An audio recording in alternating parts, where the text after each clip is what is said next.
Hello friends, welcome to our channel knowledge friendly. तो दोस्तों, आज की इस वीडियो में हम लोग बात करने वाले हैं चाइना से निकले एक और खतरनाक वायरस यानी HMPV वायरस के बारे में। तो इस वीडियो में हम लोग जानेंगे कि आखिर क्या है ये HMP वायरस, क्या वाकई में ये वायरस खतरनाक है, किस तरह से ये वायरस एक पर्सन को इन्फेक्ट कर सकता है, क्या इसके सिम्टम्स हैं और ऐसे कौन से प्रिकॉशंस हैं जिनको यूज करके हम खुद को इस वायरस से बचा सकते हैं। तो इस वीडियो में जानेंगे हम ये सब। तो चलिए देखिए, बात करें अगर HMPV वायरस के बारे में तो ह्यूमन मेटानीमो वायरस यानी कि HMPV एक negative single stranded RNA virus होता है। RNA वायरस का क्या मतलब है कि वायरस के जेनेटिक मटेरियल के अंदर प्रेजेंट होता है RNA यानी कि राइबो न्यूक्लिक एसिड।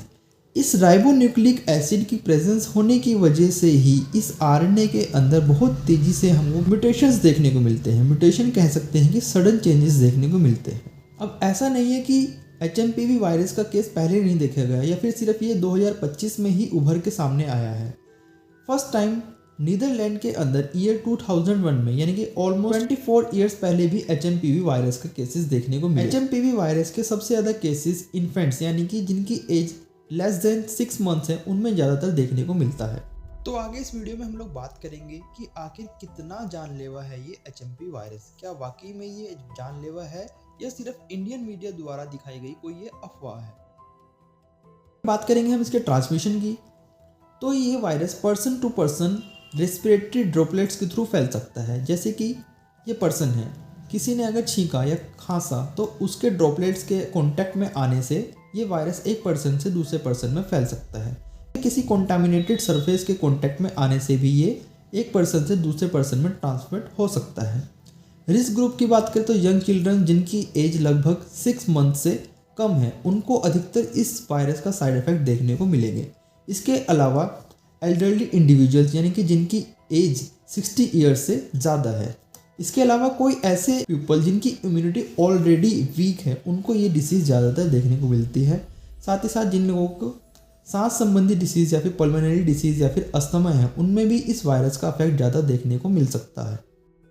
बात करेंगे इसके सिम्टम्स की तो इस वायरस के सिम्टम्स भी कॉमन वायरस के जैसे ही हैं। जैसे कि कॉमन कोल्ड में हमको फीवर, कफ, नेसल कंजेशन, इसी के साथ साथ सांस लेने में दिक्कत होना या फिर अगर कॉम्प्लिकेशंस की बात करें तो निमोनिया जैसे सिम्टम्स देखने को मिल सकते हैं। खास बात यह है कि इसमें कोविड की तरह SpO2 लेवल डाउन देखने को नहीं मिलता, जो कि काफ़ी हद तक अच्छी बात भी हो सकती है क्योंकि कोविड टाइम में SpO2 लेवल अधिकतर लोगों को काफ़ी डिक्रीज हुआ था जिसकी वजह से काफ़ी डेथ भी हुई थी। डायग्नोसिस की बात करें तो डायग्नोसिस टेक्निक में एक टेक्निक आती है हमारे पास PCR यानी कि पॉलीमरेज चेन रिएक्शन, जिसके थ्रू हम क्या करते हैं RNA को एम्पलीफाई कर सकते हैं। डिटेल में इसके लिए हम सेपरेट वीडियो बनाएंगे, उसमें आप इसके बारे में जान सकते हो। इसके अलावा वायरल कल्चर और सेरोलॉजी या सिंपल बोलें ब्लड टेस्ट की मदद से इस वायरस को हम डिटेक्ट कर सकते हैं।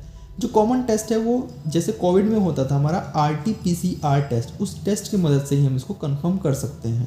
ट्रीटमेंट एंड प्रिवेंशन की बात करें तो अभी तक इसका कोई एंटीवायरल ट्रीटमेंट अवेलेबल नहीं है, यानी कि अभी तक इसकी कोई भी वैक्सीन नहीं बनी है। तो इससे अगर बचना है हमें तो अपनी बॉडी को प्रॉपर हाइड्रेशन रख के, ऑक्सीजन थेरेपी लेके, मास्क वेयर करके या फिर किसी इंडिविजुअल पर्सन जिसको की बीमारी है उससे दूर रहकर हम इस बीमारी से बच सकते हैं। As you know, prevention is better than cure. बात करें अगर 24-25 आउटब्रेक की तो Chinese Centre of Disease Control and Prevention ने एक रिपोर्ट पब्लिश की जिसमें यह बताया गया कि मिड दिसंबर के बाद HMPV वायरस के काफी केसेस देखने को मिले। इसके अलावा हांगकांग, मलेशिया, कजाकिस्तान के साथ साथ इंडिया में भी HMPV वायरस के काफी केसेस देखने को हमको मिले हैं। बट जिस तरह से हमारे इंडियन मीडिया ने इसको रिप्रेजेंट किया है इतना ये गंभीर वायरस नहीं है।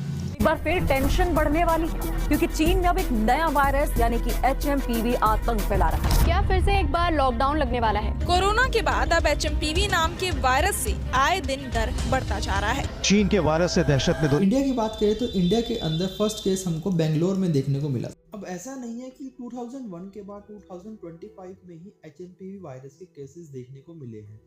पहले भी लोग इस वायरस से इन्फेक्ट होते हुए आए हैं, बट तब ये टॉपिक इतना हाईलाइटेड नहीं हुआ था जितना कि अब। फिर भी आप कॉमन प्रिकॉशन जरूर ले और फालतू की अफवाह से दूर रहें। Now the question of the century arise, क्या आपके एग्जाम कैंसिल होंगे?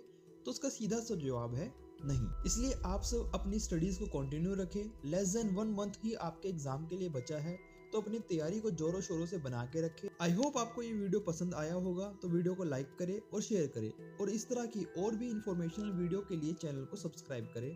Thank you.